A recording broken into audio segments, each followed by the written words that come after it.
Hello! Today I'm going to show you how you can make this scene in Blender. It is Obi-Wan's lightsaber. I duplicated it so I have more light in the scene. This is the result. So let's hop right into it. I'm going to open a new file, General.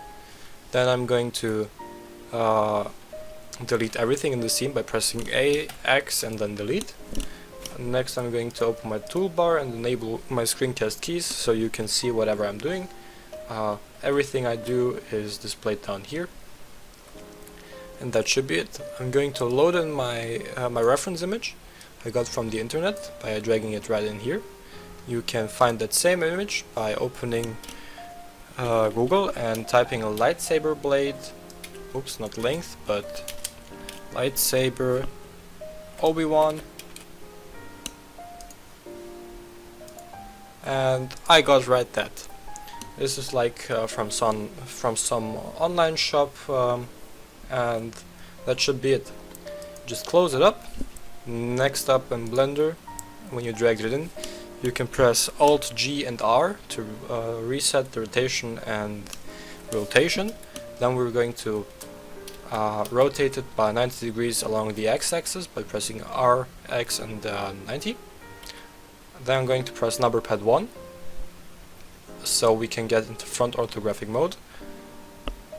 We can press also 3 to get into side view, but we want 1. Because the background here is white and my screencast keys are also white, I'm just going to set it to another color like red, and that's it. I'm going to press Shift A, add in a cylinder, rotate it by 90 degrees on the y-axis by pressing R, Y and 90. Then I'm going to go to wireframe shading, scale it down quite a bit, then move it up with G, scale with S, move up with G, scale with S, and so on and so forth until we get this.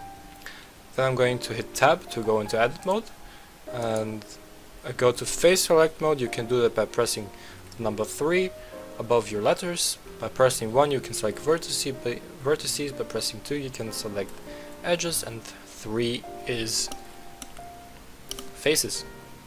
Now I'm going to press G for grab, X and move it right over here.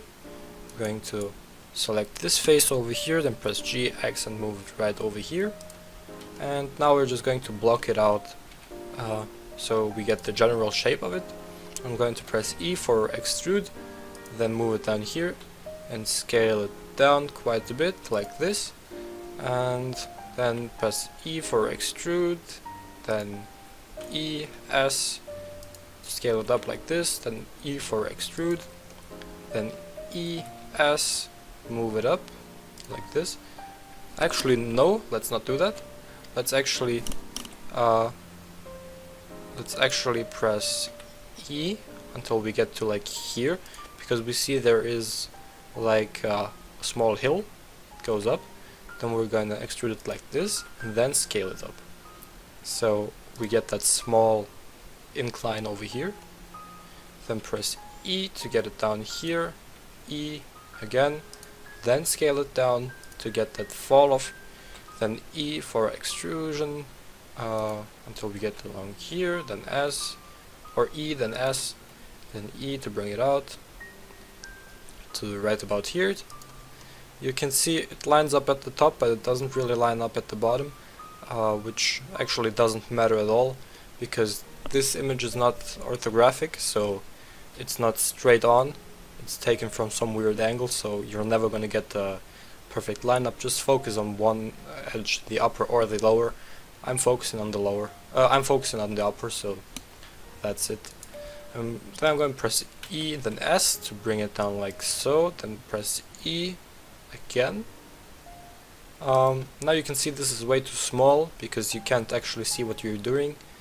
So I'm going to go to edge selection mode, go here, press Shift and Alt and click on it, and now if we scale it you can see it's wrong. It scales it right along here, but we want it to scale along the individual origins, so we scale it up like this and we should have no problems.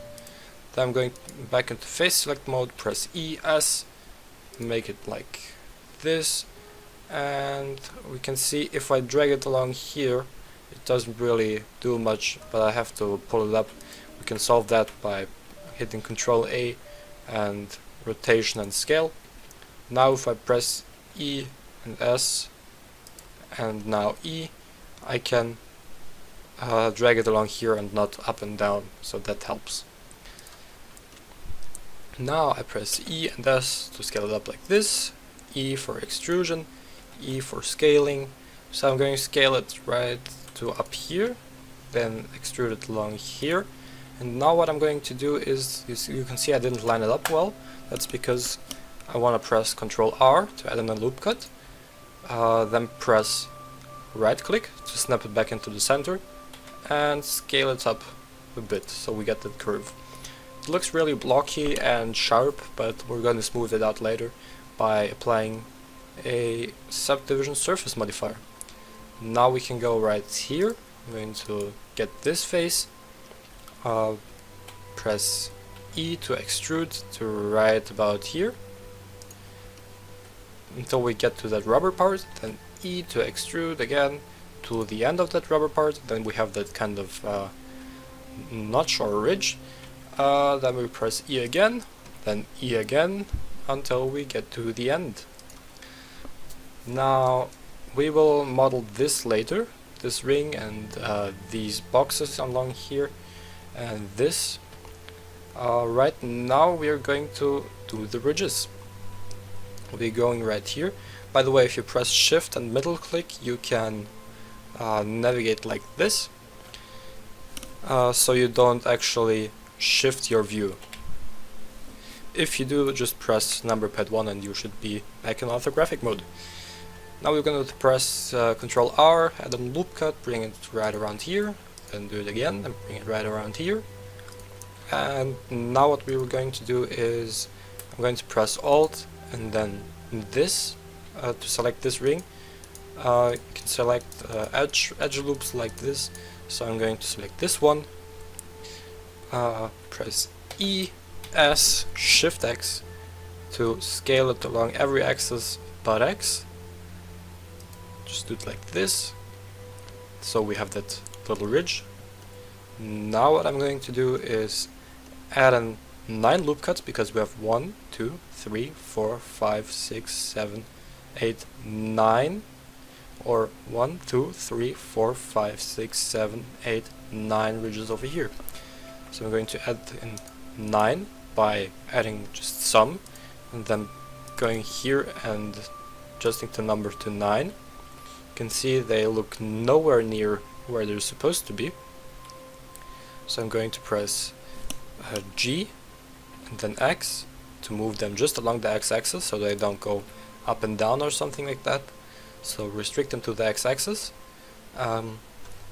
So I'm also going to scale them along the x-axis, but you can see if I do it right now nothing happens. That's because I have to put it back to the median point.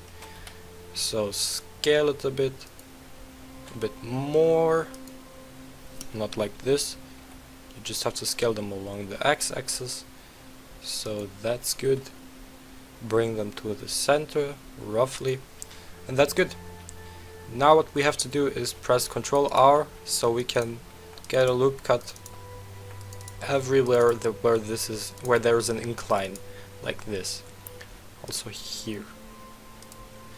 So now that we have that, we press Ctrl and Shift click on all of these here to make them smaller, but now if we scale them they're going all into the median point again, so we have to change it back to individual origins. That's a bit annoying. We bring them down. We will later need to adjust them when we apply the subsurf, but for now it's fine. Then do the same thing here, just select all of them. Oops, not this one, just the ones that are going up. Now we're going to bevel them by pressing Ctrl B, but if you take a look at it, it adds like an even layer to it, so it's completely even at the top. I don't want that, so I'm just going to scroll up one time, and then we have that curve. If we do it like this, we get like one even surface, but I want two surfaces that are kind of sharp at the end, like this. That should be enough. And now we will come to, let's go with this part. Or actually, let's first extrude this. I'm going to solid view. I'm grabbing this this tool right over here, and I wanna select this face and this face. Going to orthographic view again. Going to press E. Okay, that was bad because we don't yet have a supporting loop right here. We need that at the bare end of this, so we get that. Now select this. Now select those two again. This one and this one. Bring it up. Going to scale it down a bit, like this. Bring it right over here on the Z, on the X. Get this edge, this one. Bring it around here on the X, because here it's kind of straight, not completely straight. Let me see what I did here. SX0 to zero them out, then SZ0 to make them straight. Now make those straight too by pressing SZ0. Now they should be even as well. Now we can select those, go to front view, grab them right there, bring them up like this. And now for this part we can just grab those two, bring them out a bit, and now we can select this one and this one, press I for inset, like this. Maybe if I hide this, I can show you better. Bring it in. I actually don't like the height, because again, on the picture it's a lot higher, so I'm going to select all of them and bring them down a bit like this, so it looks more pleasing to the eye. Now if I bring back the empty, we can see that we have all of this. I want to select this edge loop here, this loop of faces. And or actually, let's first do the ridge. If we go into wired mode again, we can press E and then S Shift X, create that ridge. Now I want to select all of these, press F3 and then checker deselect. You have to type it like checker deselect, and now we have selected every other face. Now I want to press Alt E, extrude faces along normals, and extrude them right about here. So we get this. When I shade it smooth, it looks rather bad, but we can fix this by going right down here and going to normals, auto smooth. So now everything is smooth but that part. Now for a game, this would certainly be enough, because you don't want too many polygons. I would even reduce the poly count to a lower number, like I don't know, 16, so you don't get quite as many faces. You would get like half of them, but you could get a lot of information back by using normal maps and bump maps and whatnot. Now what we want to do is add in this part over here. That I'm going to do by going to edit mode, hitting Shift S, by grabbing this face, hitting Shift S, cursor to select it, Going out of edit mode, adding in a cube, scale it down quite a bit. Now bring it right over here, like that. Add in a bevel, so Control B, just one segment, get it down, and it looks perfect. Going to bring this in a bit, so it looks like this. Now I want to get my cursor right here again, then hit this, and now set origin. Origin to a 3D cursor, and then I'm going to add in an empty plain axis. I'm going to grab this, add in an array modifier, not a bevel, but an array. Set the count to 5. Now you can see they're all going in one direction, but we don't want relative offset, we want the object offset, and we want it to get controlled by the empty.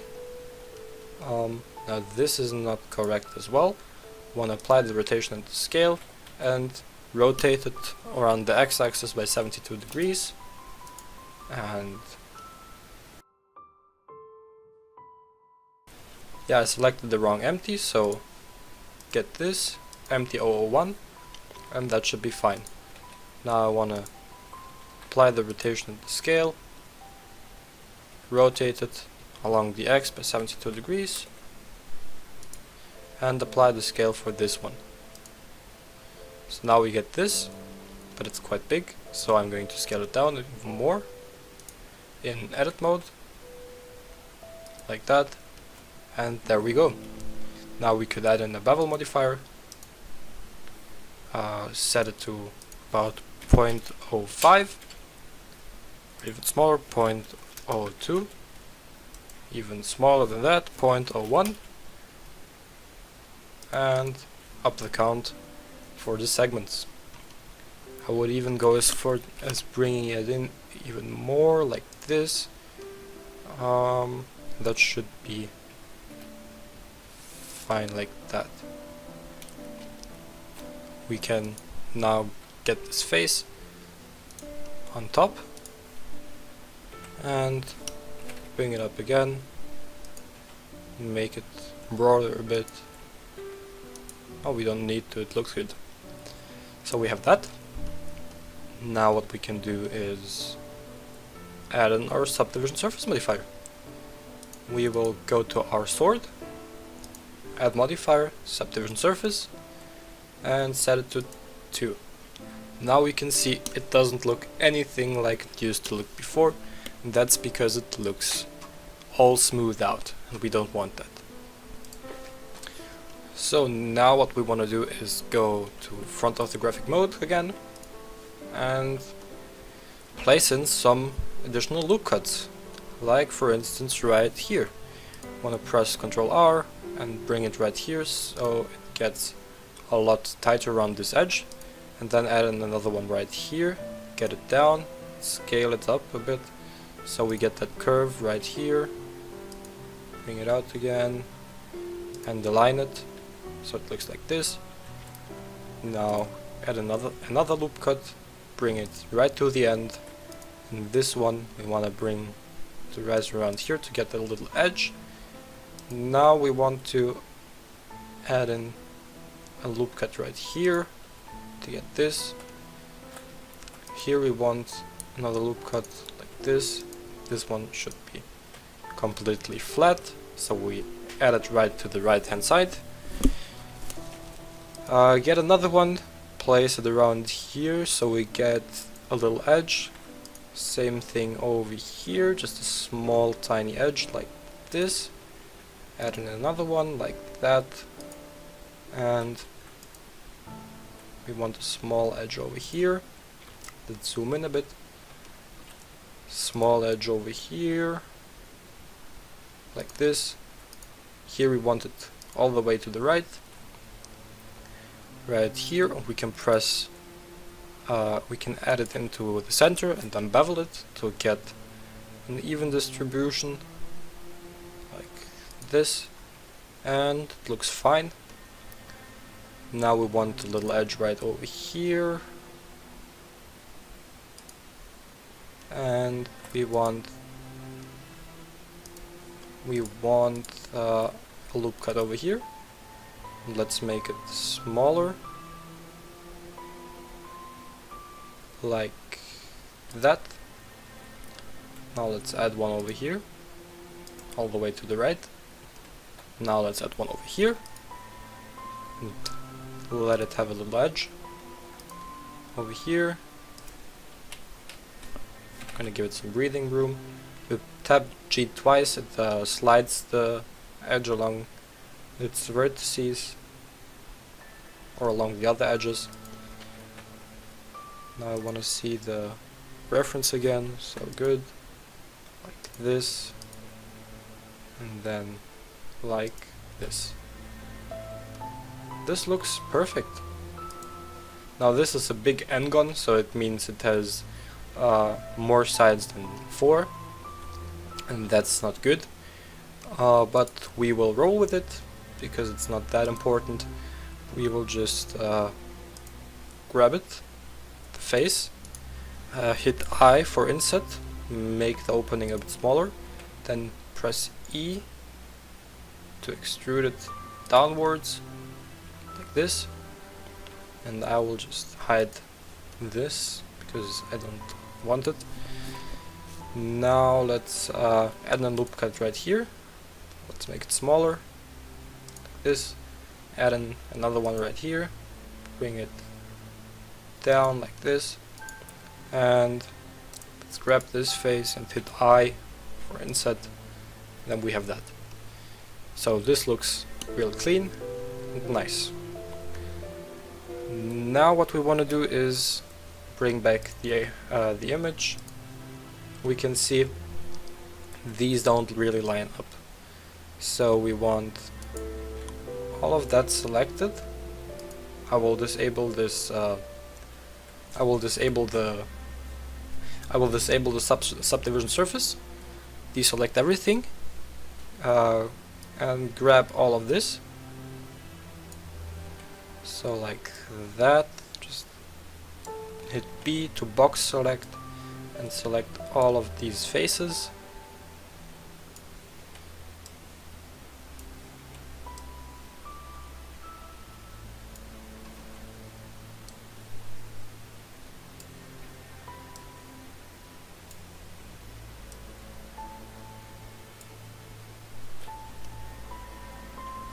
So now that we have done that, we can add in the subsurf modifier again and scale this up until it looks right.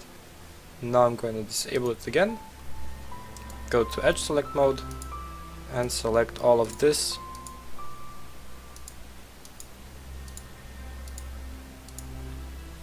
Apply, add in the subsurf again and make it smaller until it has the right height, like this, and that should be fine.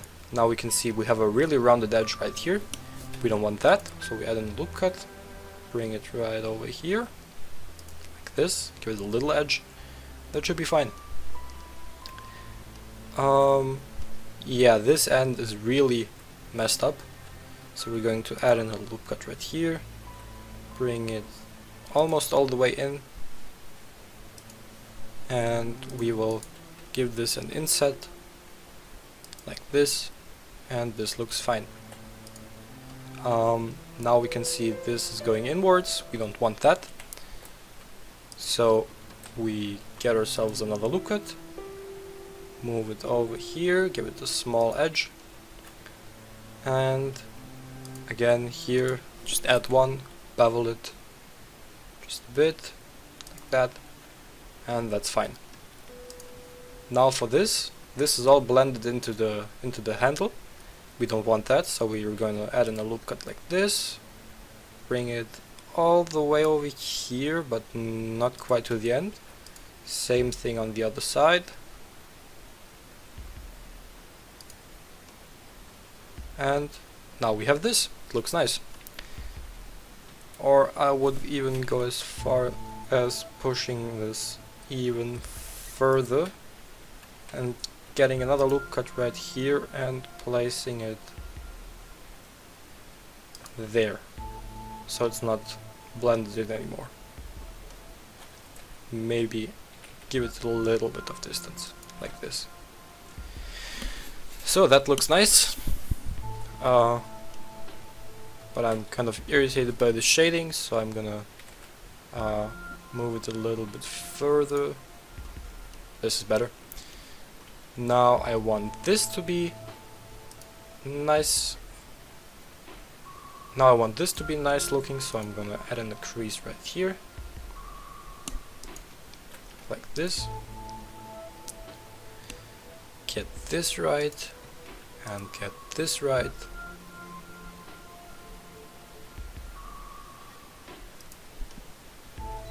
And I'm going to give this an inset as well. So disable the empty, get those two faces, hit I, like this. Now it looks fine.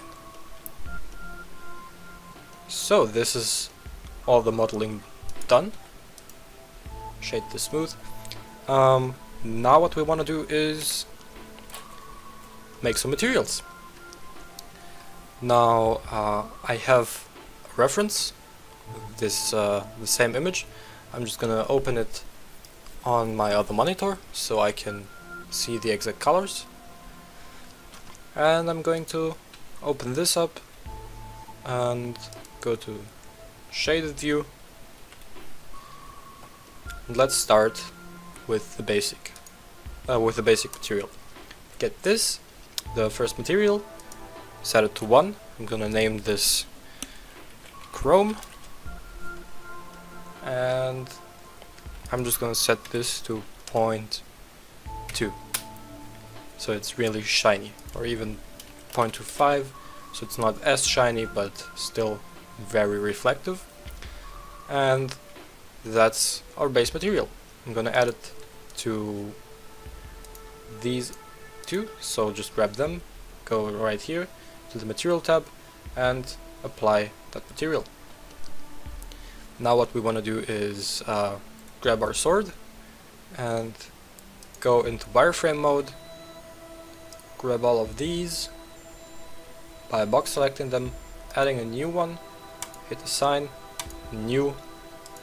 Now we can add in the color like so, something along these lines. Metallic 0.35, and we can see it applied the material. Actually, I'm gonna make it 0.3.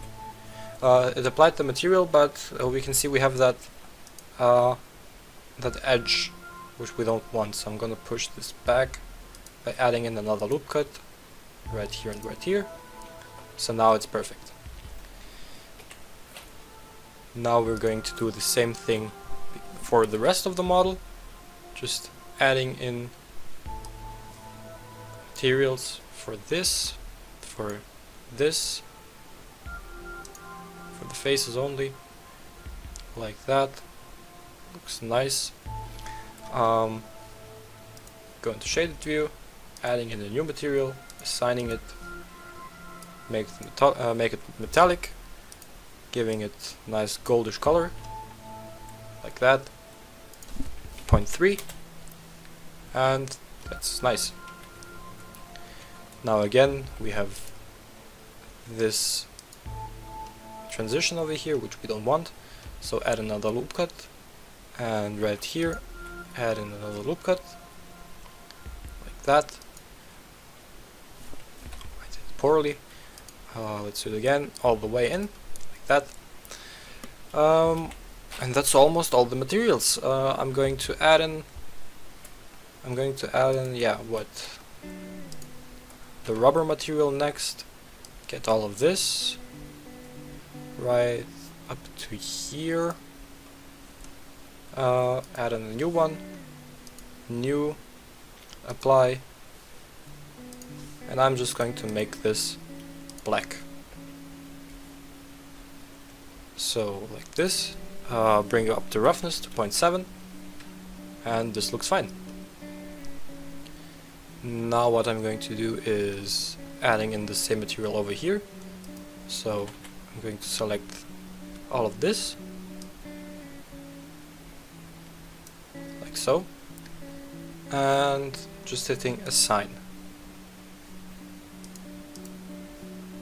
So now we have that, but we still have that little crease, so I'm going to add an edge loop, bring it up, and there we go.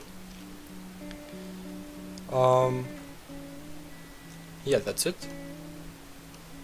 What is that? That is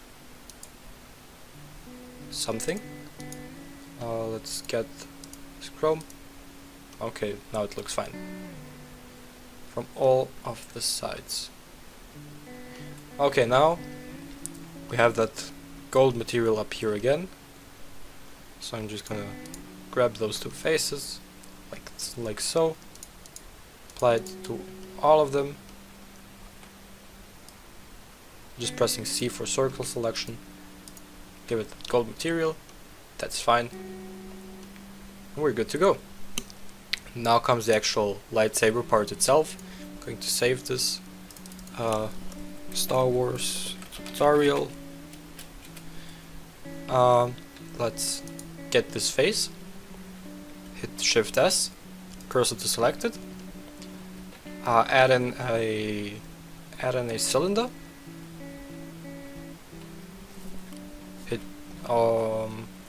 Yeah, let's not do that. Let's delete it. Like so. Get out of edit mode. Add in the cylinder. Rotate it along the y-axis by 90 degrees. Scale it way down. Bring it out on the x-axis. And what I'm going to do now is going into edit mode and just moving it out like so. I'm gonna make it smaller along everything but the x-axis so it gets thinner. Yeah, like so. Maybe a bit longer. And then I'm going to apply rotation and scale and then bevel it pressing C. So by pressing Control B and then C, C, like this, and then it doesn't intersect like this. So if you press C, it snaps like right there, and just bring up the counts with your mouse wheel so it gets smoother, like so, and that's fine. I'm gonna add a new shader, like so. And I'm gonna change this to an emission, just hitting Shift A and then searching for emission, like this, strength to 10. Now I have a very specific code for this, an RGB code or a hex code, and it's 5 FB 5 FF. That gives you that blue color, and that should be it. Now we are going to parent everything to the sword itself by hitting A and then selecting the sword again. Hit Control P, then Object. Now if we move that, if we move the handle, everything moves and rotates and scales with it. Add in the plane, like this. Hit Alt G so it gets to the 0 point. Gonna scale it 10 times. Bring up the handle a bit. Now we can see it intersects with the red line, and we don't want that. Oops, accidentally hit H. So we bring it up here. We can see it's not sitting on the bottom right here, so we have to rotate it like this a few times so we get it to rest on the ground. This is a bit fiddly.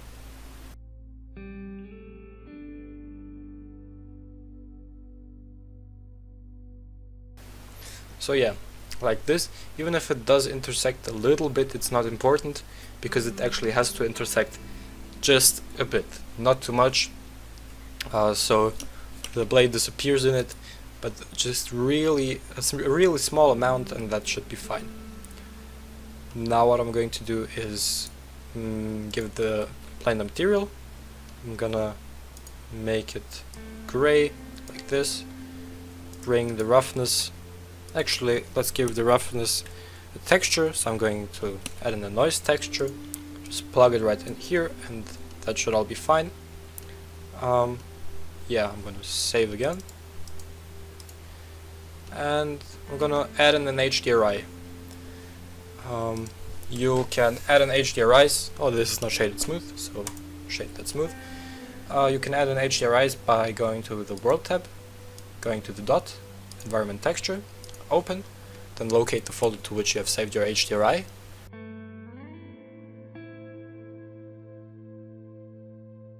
And I will use this one. So that should be fine. Now what I'm going to do is get in a camera. Let's find the camera, position it to my liking, like so, for instance.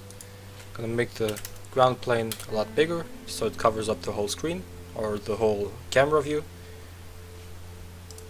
Let me save that again. And now if we go to rendered view, we should see everything working, but it's way too bright, and we are currently in Eevee. I want to make it cycles. Hit Ctrl B to box select only this area. We can see our lightsaber is looking good. Gonna turn down the world illumination to 0.1.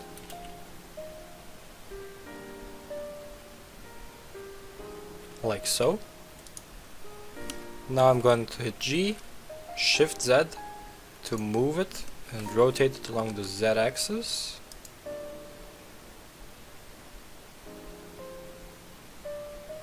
Like so. And I'm going to add in another lightsaber by shift clicking on all the major parts, so the empty, the cube, the handle and the saber itself. Then hit Shift D, right click. I'm gonna rotate it by, let's say, 165 degrees. Not like that, because we have still selected individual origins, we need median point. So RZ 165, move it like this, like Shift Z, so G, Shift Z, and that should move it like that, and like so. And that looks way nicer. I'm going to bring down the world illumination even more,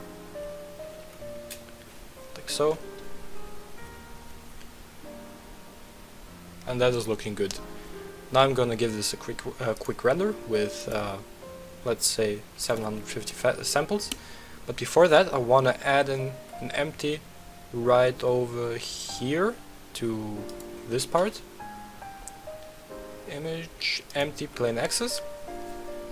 Select my camera, go to the camera tab, depth of field, and then go to empty 002, and I'm gonna make this f3.5. The higher you set this, the sharper your background will be. The lower you set this, the more in focus this will be, and the blurrier the background will be. So I'm gonna render this, and we will see each other after that. Bye! So now that we're done with that, we can see we have a pretty good result. I'm liking this really much. We have a really good looking blade, we have a really good looking handle, it all really looks good. But one thing that could improve it would be some glare. So I'm going into the compositing tab after I rendered this. I'm going to add in the glare node. Put it right in. Go from streaks to fog glow. and I'm just gonna set this to high and this size to 9, and when I go back to rendering you should see we have a really nice glowing blade. So that's it for today. I hope you learned something, and we will see each other in the next episode where I make something else. See ya!